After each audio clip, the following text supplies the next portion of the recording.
Hey guys, welcome back to another episode of Disruptive Minds. Today I'm really excited to be talking to Jeff from Cybership. We're going to be talking about why inventory is such a big deal in the world of e-commerce and warehousing and how you can maintain accurate inventory record keeping. You are listening to the Disruptive Minds podcast, home of the entrepreneur. Hey Jeff, how's it going? Doing well. How are you? Things are going well. Real excited to get into this conversation about inventory. It's been like a really big topic now with everything going on with the tariffs and trade and the growth of e-commerce, and people are more and more interested in keeping more accurate inventory record keeping. So when you think of the word inventory, what is inventory in the way that an e-commerce seller understands it compared to, the layman? Absolutely. So when you think about inventory, at least from an e-commerce seller's point of view, where either you're a brand or you're some other conglomerate, you always think about it in terms of, I guess, a cash being tied up. That's kind of one way of looking at it. I find that especially now in the climate that we're in, cash is a really important thing. And especially with tariffs being the way they are, I think of it as cash being tied up into some sort of good. That good is not converted until it actually sells. So for me, I think about it from 2 points of view, either as cash being tied up and also potentially liability, depending on who you ask in the wider space. But that's kind of my short answer there. Yeah, so I always view, because it's true on a balance sheet, right? Inventory is an asset, right? So just like it's a stock or a commodity or whatever, it's an asset, and you wouldn't want to lose, 20 shares of Ford in your portfolio, right? So why would you want to lose 20 pieces of inventory? So one of the things I always like to think about when I'm thinking about inventory is it's the physical asset, right? It's the thing that you're going to be moving, you're going to sell it for either a profit or hopefully not a loss, right? And then that's going to determine the health of your business. But everything starts at the inventory level, and that's why it's so important, right? So when we're talking about inventory, what are like some key terms and things that you need to be aware of? Yeah, absolutely. So when it comes to inventory, I really think of a couple of things. So inventory accuracy is probably one of the most important. That's kind of analogous to how good is your inventory system, right? So let's say you're doing everything pen and paper, your accuracy may be much lower than using a system, and we'll get into that later as well. But really, I think of it as inventory accuracy is one component of your overall inventory. And, you can also classify inventory as well, A, B, C, depending on, that's a very typical classification we use in the industry. And each one of those is kind of the health of that component. So let's say you have A-class inventory. That inventory is typically something that sells through faster than other ones. It's something that you're not holding additional stock. So let's say, for example, you have a company that's pretty high velocity. You're selling quite a few units. You don't want to have a overstock of inventory because that's cash that's tied up in inventory that you're not going to see a return on until that inventory moves out of that warehouse and to the end customer, whether that's a retailer or whether that's D2C or whatever the specific scenario is there. And B and C in this case are lower levels where it's inventory that's tied up unnecessarily that may not sell very fast. So it's, your slower sellers, it's your SKUs that are kind of, I guess, maybe more unique or whatever the situation is. But overall, it's the ones that are not selling as much as your A inventory. So typically what we want to see is we want to see a Pareto distribution. This is pretty much the law that governs anything. It's, business, it's finance. Pareto is everywhere. But effectively for Pareto, it basically states that 20% of anything, your goods, 20% of your inventory, that top 20% is largely going to govern your 80% of sales, right? So Bill, you run a 3PL, so you can pretty easily say that the top 20% of your customers are most likely going to be the ones that contribute 80% of your revenue and profit thereafter. And same for any business where 80 or 20% of your customers will also give you 80% of your revenue, right? For a business selling goods or whatever the situation is. So I always like to think about it like that. So that's kind of my main meta-analysis, I guess, of inventory overall. Yeah, so you classify it as A, B, and C, right? A lot of times I hear the word long tail, right? Yes. So that's probably referring to C in this case, right? So Yeah. so yeah, it's there's different degrees to inventory. When you're doing inventory planning, it's really important to understand that sales velocity. And I think that's one of the things that a lot of people miss in inventory management. right? The idea that you don't want to just manage the inventory you have on hand. You want to manage that flow of inventory throughout your supply chain. Exactly. Yep. I think that's probably one of the most important things. And especially in this kind of economic climate where we have tariffs being a big part of that discussion, where every brand and their mom that relies on something from a third world country, whether that's China or some manufacturing company, it doesn't have to be a third world country. It could be Vietnam for apparel. It could be China. It could be whatever. And when you have something like 97 to 98% of apparel from overseas, it very much becomes a big cognizant thing to be aware of if you're an apparel brand, where all of a sudden tariffs could completely change what your cost of goods are, and also kind of affect how inventory works once it crosses that side of the country and into the borders of the United States for the majority of people that would be listening in here. Yeah, that's the thing. And one of the things that I think is really important, especially with tariffs, right, is lot tracking. Right. So when we think of lot tracking, we usually think of it applying to, food, alcohol, right? Things that have expiration dates. But when you live in an environment where prices are changing rapidly, you might want to use a lot number to know how much you paid for that particular set of goods. So you can track, the different metrics related to it as it moves through your building, through your supply chain, through everything, right? Because the profit on a good that you paid $3.50 for in China is going to be a lot different than the profit on a good that you paid $8.50 for. 100%. And that's one thing to keep in mind as well with accuracy. At the end of the day, if you're having goods that pass through the border and some percentage of that good is lost, whether damage or you're writing it off, that is money that you're losing, that you're paying for effectively. Especially with tariffs, that changes the calculation such that it becomes extremely important to have that accuracy, because those small percentages may not seem like a lot, but after the tariffs apply and everything else, and your actual cost of moving that from point A to point B gets applied, it becomes exponentially important, especially in this climate, to make sure that accuracy is one of the most important things about that inventory process end to end. Yeah, so a large part of the audience is actually smaller e-commerce sellers, right? And I've been there, a lot of people have been there. And when you're at that level, sometimes you're still working with that good old spreadsheet, right? You're in there in the Microsoft Office suite, sitting there doing your X's and your O's, right? And that can be really good as a way to get started. But as you start to navigate these complexities as you grow, and like you said, the value of inventory is higher than ever, you're going to want to be more accurate. And the way you become more accurate is by using technology. 100%. Yep. Absolutely heard on all those points. I think for us, it's been extremely important to see that inventory accuracy component play out in the wider marketplace. And, just the more, being people cognizant of actually that inventory that crossover. And secondarily, to your point about, inventory and the value of it after it crosses, one interesting thing I've been noticing is that there's been a lot of focus on returns and returns management, largely because that inventory is now double the price. So let's say, for example, you had a customer that bought something 60 days ago, they're returning it.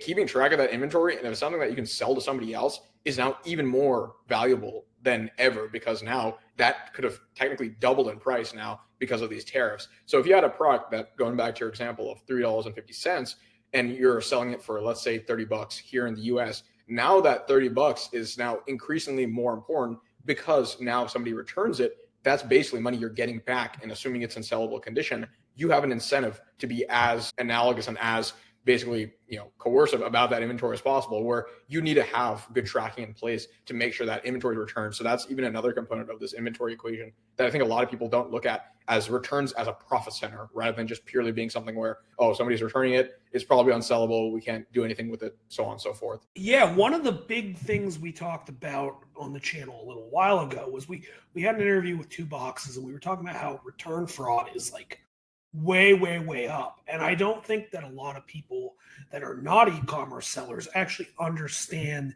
the impact of returns and return fraud, because you have a good, right, that you probably paid a couple dollars for in China or Vietnam or India or wherever, right? And that's being sold for like X the import price on Amazon. So everybody thinks, oh, they got $30 for that thing, and that thing only costs $2. Why are they complaining? Well, they have shipping, they have ads, they have all the service provider costs, right? And all this stuff baked in there.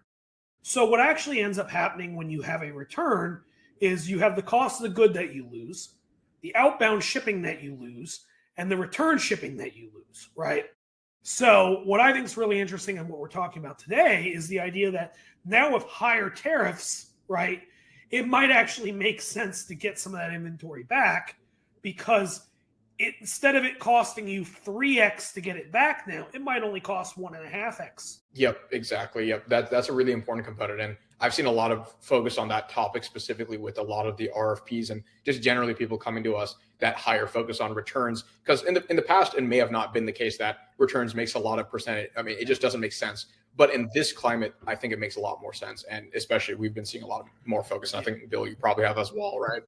Yeah, and returns is that one area where I feel like a lot of WMSs, a lot of technology that's in place doesn't really have a good way of handling it, right?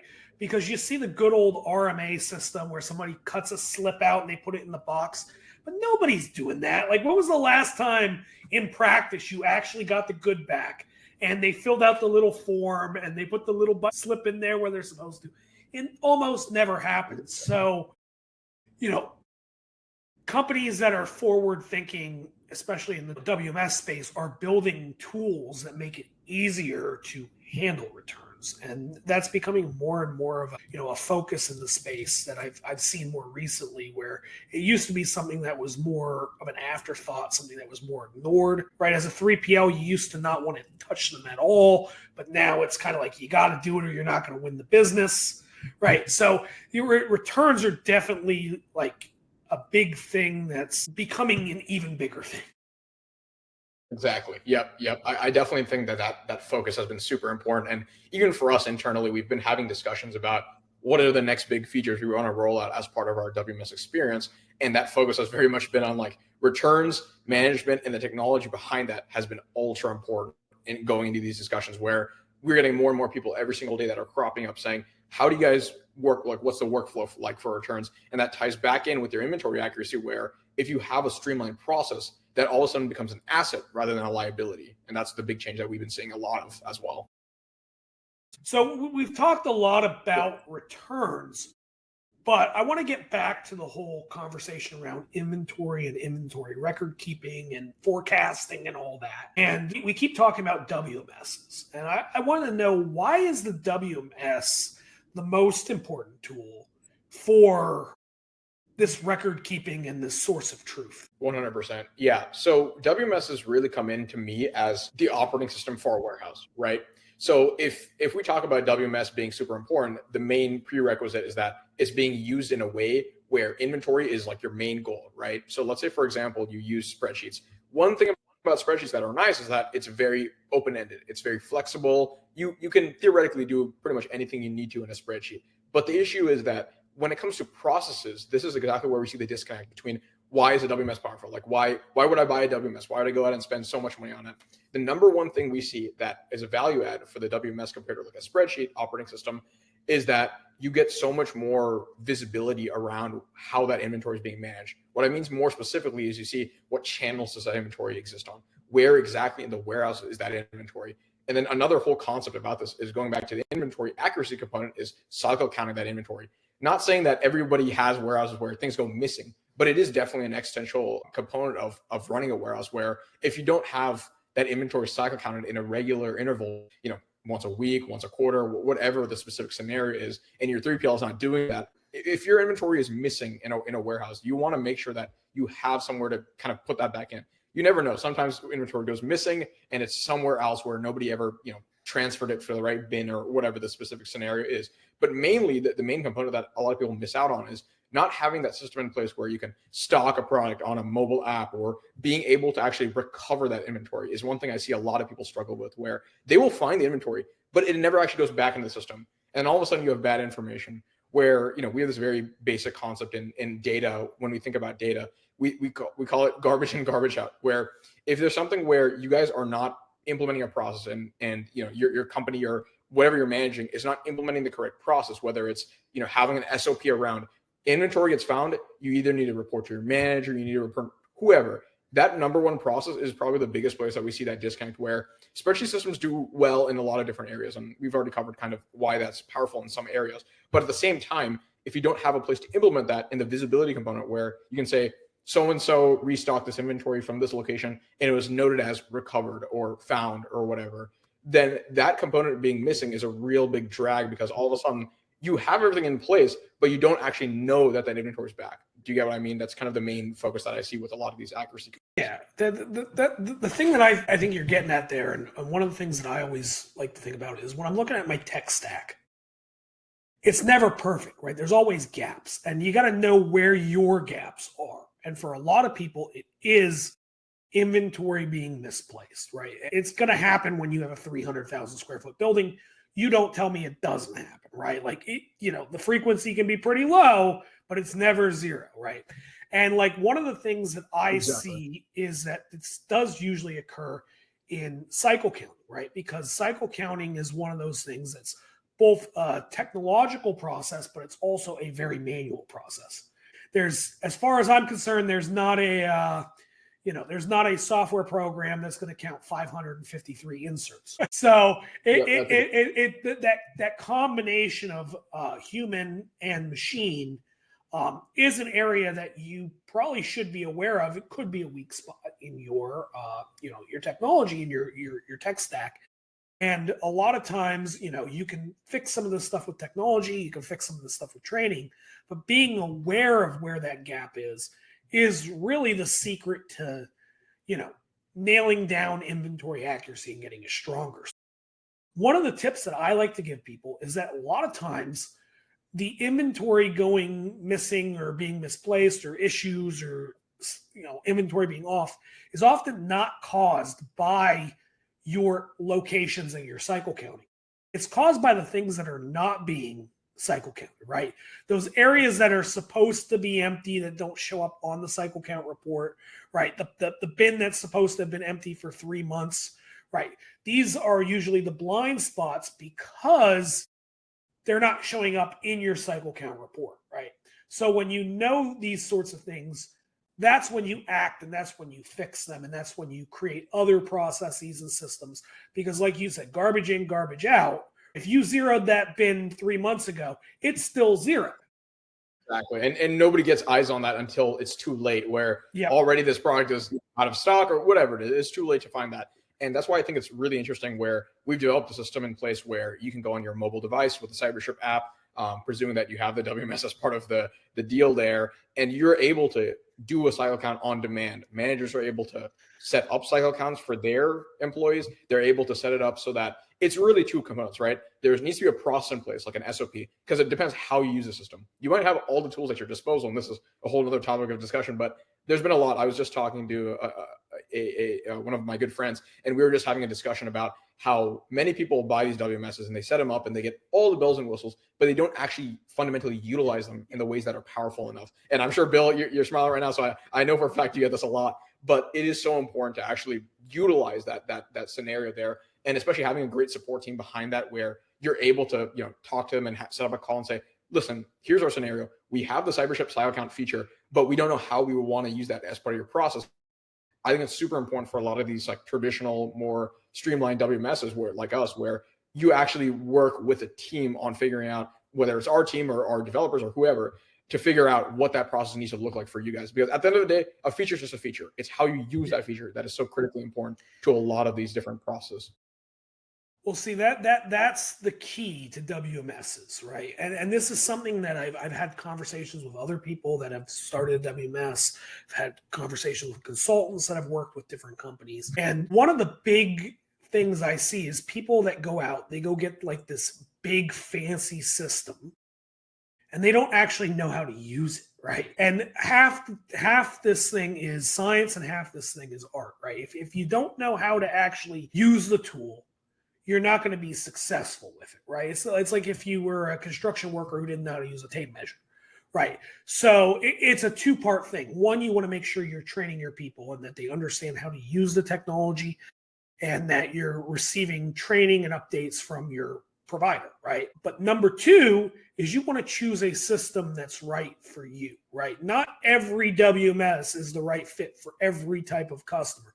You need something that does the things that you need it to do and that you can use and your employees can use and that you can train people on. Because let's face it, some people aren't ready for the big giant ERP system, and other people need features that are above and beyond, some of these very basic WMSs that are on the market.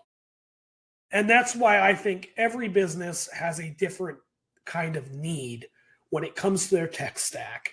And it's important to consider both the technological needs as well as the usability, the trainability, and how you can actually leverage that technology within your organization. 100%. Yeah, no, we hear that all the time, and especially for the niche that we focus on in apparel and overall 3PLs, it's so important to have that onboarding process tuned in right. Because at the end of the day, you can have a structured onboarding process as a vendor, right? It doesn't matter, but that onboarding process needs to mesh very well with the client that you're going after, right? And I see a lot of providers do this all the time where they're overextending themselves. I just had this conversation the other day with a friend of mine as well.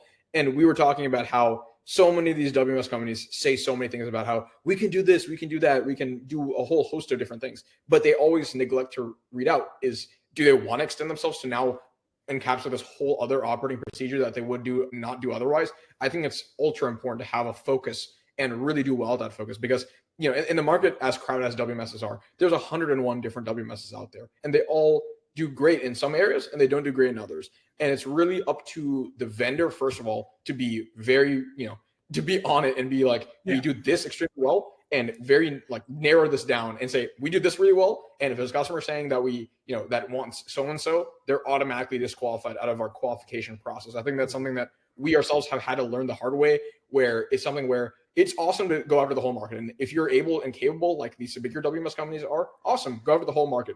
But at the end of the day, you're customizing a huge system that may have hundreds of different levers and toggles. Whereas what I'd rather do is, if I was a business owner, stick with a solution that works best for your business rather than getting the fanciest or the best. And, the system that looks like everybody else is using it and they're all having a great time with it, but try to be, very realistic with, is this even something that we need, right? That's, I think, something that a lot of people feel to miss out on, especially operators like myself. Right. Well, that's the big thing, is understanding your own needs, right? Because if you're a guy with 4 products on Amazon, you probably just need a spreadsheet. And being honest with yourself about that is going to save you a lot of money. It's going to save you a lot of time. It's going to save you a lot of headaches. But if what's really important to you is lot tracking, you need to find a WMS that's really strong in lot tracking. It's really strong in all the reporting related to that, right? Keeping things separated. And it has tools to help you do the putaways and all that. If you're a company that does apparel, you need something that's very friendly to high SKU count, right? A lot of these WMSs are not friendly to high SKU count. If you're doing, things that are hazardous, you need a WMS that's good at storing that safety data. You need the WMS that fits your needs. So it's really important that you know what those needs are when you go out there and you start shopping for a WMS, right? Because this is your source of truth. This is the thing that's going to make sure that that inventory is safe. And like we said in the beginning, inventory is money. 100%. Yeah. And especially with, the ongoing discussion with a lot of 3PLs. And in fact, we were just talking about this other day with a group of 3PLs that I'm very close with, is a lot of these 3PLs are now looking to see how they can take tariffs and help their customers out with that, whether that's converting a percentage of the warehouse to being bonded or FTC space. It's been an ongoing discussion a lot of us have had. And for those that are unaware, bonded is effectively something that the CBP can allow, the Customs and Border Protection Agency can allow, where a warehouse can not enter that goods in. So think about it from a very basic example. Let's say we have $100,000 worth of goods coming to a warehouse. Traditionally, the model is you pay the tariffs at the border and it comes to your warehouse and you're free and clear to start selling that item regularly. Whereas with this bonded example, now you have the ability where you can enter in $100,000 worth of inventory to a bonded warehouse and you don't actually pay tariffs till the item leaves that warehouse. And specifically, it's about 5 years that you have to actually enter that inventory in. And it is a very specific thing. Right now, bonded space is an extremely high demand just because it provides such a tool to a lot of these brands and allows that tariffs to be kind of more of a long-term implication rather than something where, God, we have $100,000 worth of tariffs we have to pay right this second. So it ends up being something where you can turn that into an asset. So let's talk a little bit about bonded, because it's an area that I think a lot of people don't understand very well. And I think that a lot of people are thinking, hey, I have to go bonded right now. But usually bonded space, just like if you want temperature controlled space, just like if you want frozen space, it's usually a little bit more. So what kind of companies are best for bonded, right? Well, these are usually companies that have a very high selling price, right? Because these are the companies that are most affected by the tariff rate. If you're somebody bringing in plastic forks from China, you probably don't need a bonded warehouse. If you're bringing in high-end medical equipment with an import with a landed cost of $1,200 per unit, you may want to, drop this stuff off in a bonded facility and bring it in as needed, a unit or two at a time, and really drag that out.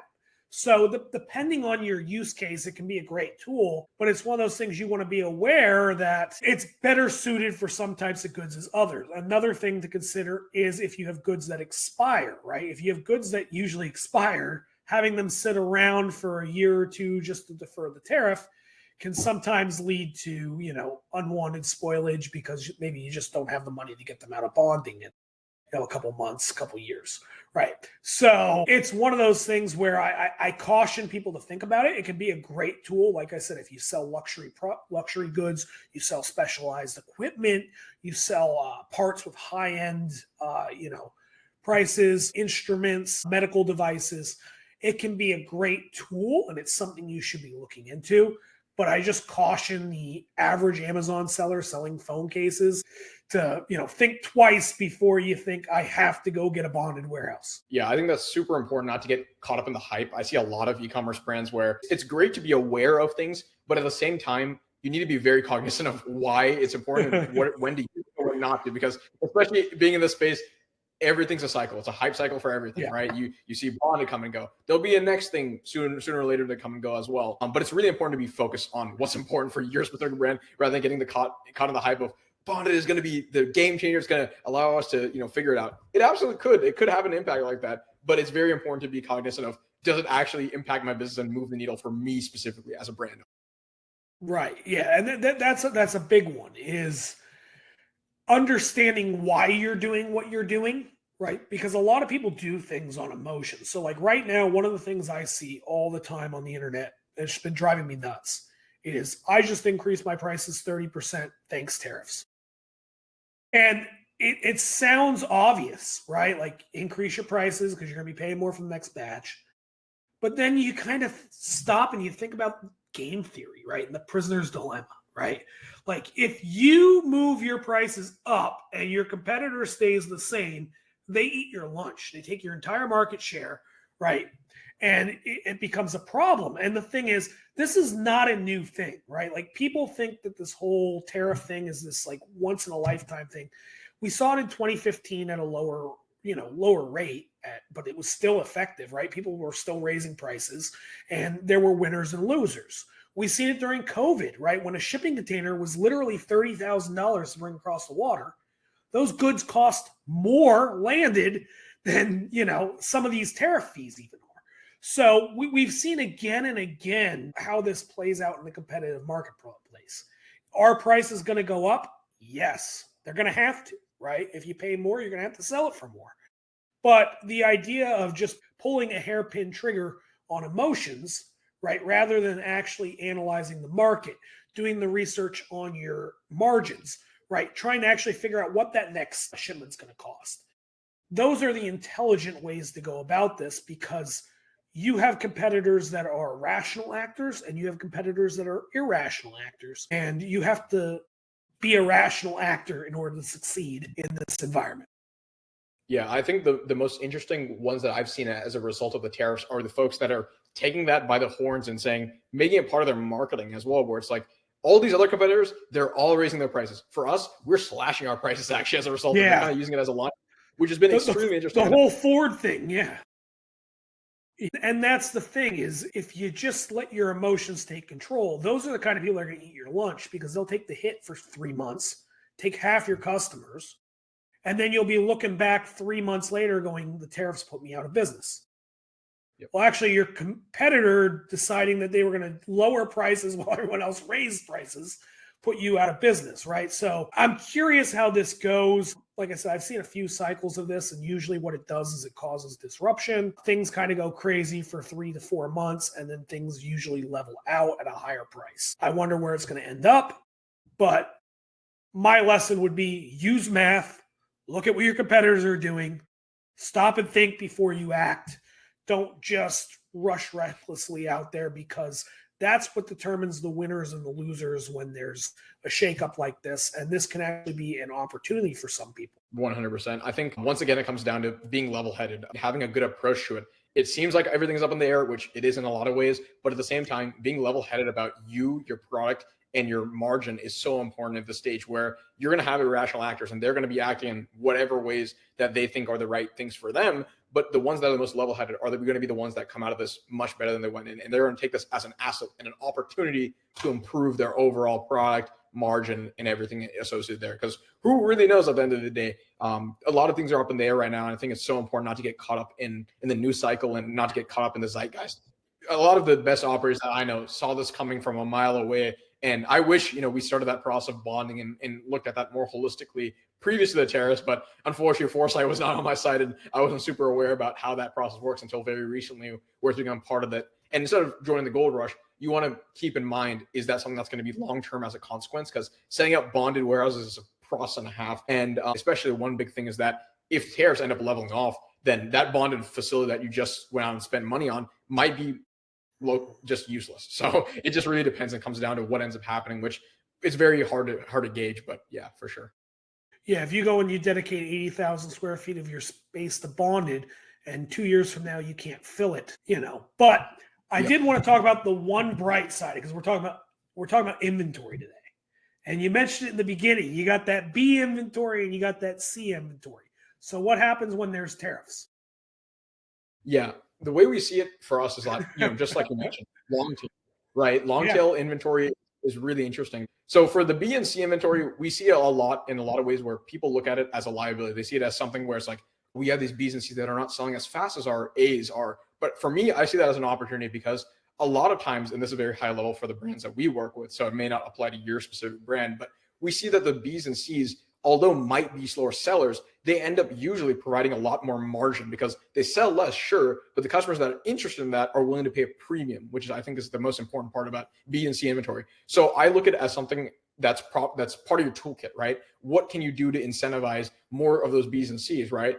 Do you increase the price of your A's so that people go to your B's and C's that are similar products, or whatever the situation is, whether it's more premium or whatever? I always see it as a tool where you can use it as something to leverage off and say, listen, our B's and C's are not great sellers, but they're the sellers that provide us a lot of margin. So maybe more focus on those B's and C's is pretty important.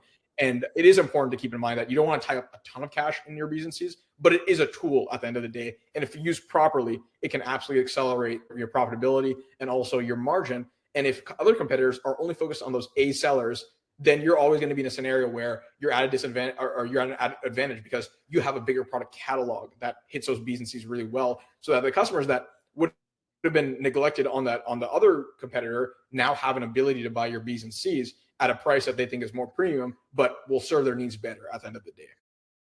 Yeah. So one of the things I was talking about, because we were talking about tariffs, was the idea that, in 2015, I was still selling online, and I had a bunch of cookware, and the cookware didn't really sell that great. It was probably a C, right?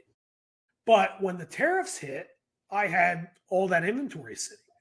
That inventory then appeared to look cheap, and it all moved, and it made a lot of money, like you said. So what I found is that my A's were okay, even if I raised the price $1, because that's a strong selling item. It's going to weather the storm. But my long tail inventory began to sell a little bit better. So the good news is, if you have a bestseller, chances are it's probably a little more elastic than some of your other items. And if you have items that aren't selling so good right now, once there's a 200% tariff on China, they're probably going to sell pretty good. That's the little bit of a bright light at the end of the tunnel. 100%. Yeah, those slow sellers definitely might seem bad right now, but in the future, there's no saying how much of an asset it could be for your overall brand. So very much would advise keeping them listed, trying to be focused on what that ends up looking like long term, and just seeing how those tariff impacts end up playing out for sure. Cool. So we're getting to the end here. So I wanted to talk a little bit more about Cybership and you and what you guys do. Absolutely. Yeah. So Cybership overall, we started as a 3PL. So I had a friend with a beverage brand, and they were kind of tired of working with the 3PL that they were with, a lot of different issues that they ran into. So that would be the start of the Cybership kind of 3PL wing of the company, which is now kind of turning into something else in itself. And during that time of scaling our 3PL, we noticed that WMSs overall, they solved a lot of good problems. There's a lot of great WMSs out there, and we like them a lot as well. But the issue is that for our specific problems where we were working with brands that are mainly D2C, they didn't have a great system in place to manage that.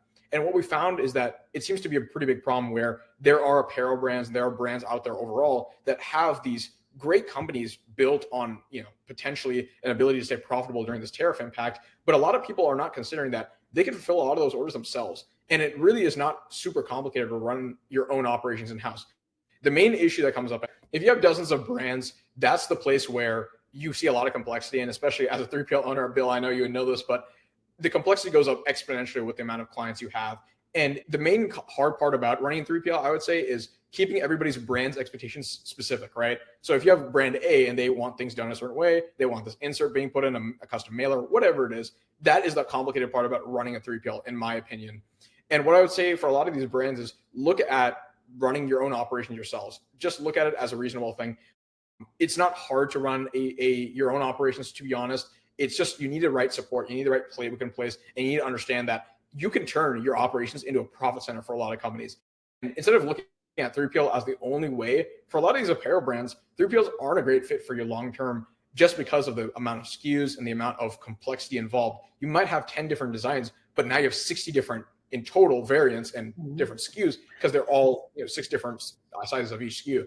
And that is really the complexity that we aim to solve with Cybership and our warehouse management system overall. Yeah, that's 60 different bins, 60 different locations, 60 different line items on your bill. So